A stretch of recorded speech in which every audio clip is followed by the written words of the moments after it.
This month's Adventurous Inc. is an ode to the English landscape from Cumbrian hill farmer James Rebanks, as he reflects on how to farm in a way that makes sense both for his business and for the rest of us. And in the course of doing so, concludes that we can build an English pastoral. Our land is like a poem, a patchwork in the landscape of other poems, written by hundreds of people, both those here now and many hundreds that came before us, with each generation adding new layers of meaning and experience. And if the poem, if you can read it, tells a complex truth. It has both moments of great beauty and heartbreak. It tells of human triumphs and failings, of what's good in people and what is flawed, what we need and how in our greed we can destroy precious things. It tells of what stays the same and what changes, and of honest, hard-working folk clinging on over countless generations to avoid being swept away by the giant waves of a storm as the world changes. It's also the story of those who lost their grip and were swept away from the land, but who still care and now are trying to find their way home. There's an old saying that we should farm as if we were going to live for 1,000 years. The idea is that we might protect our natural resources better if we had to face the long-term consequences of our actions, instead of passing on a mess for someone else to sort out.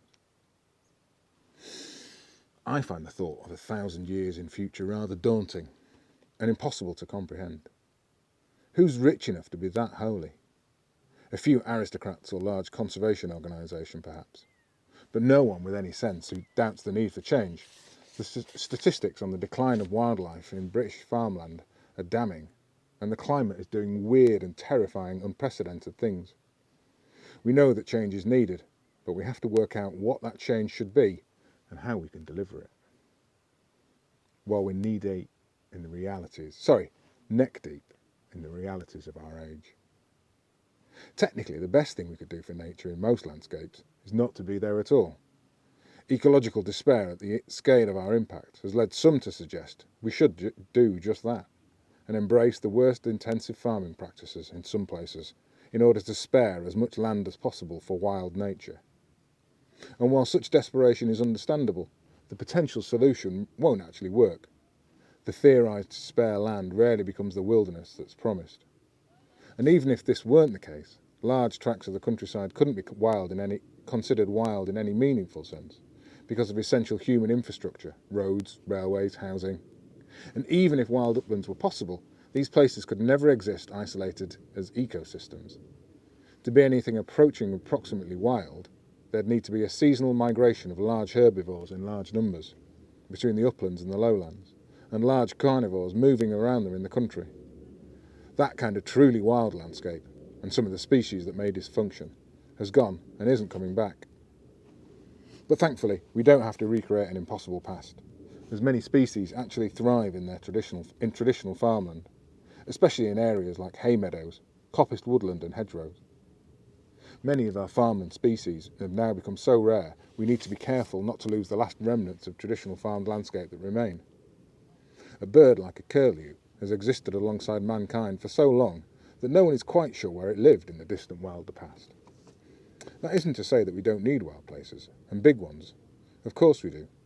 But the bigger, complicated truth is that we need nature everywhere, even in our most intensive farmlands.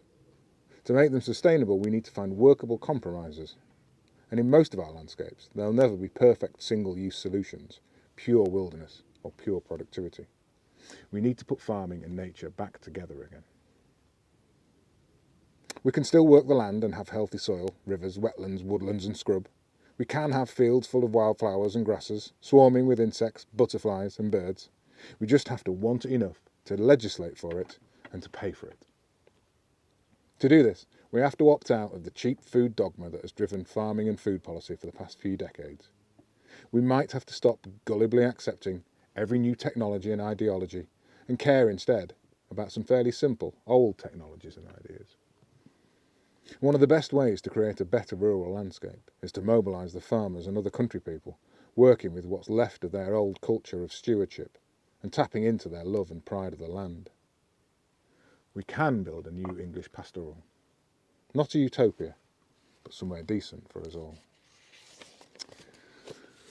There you go.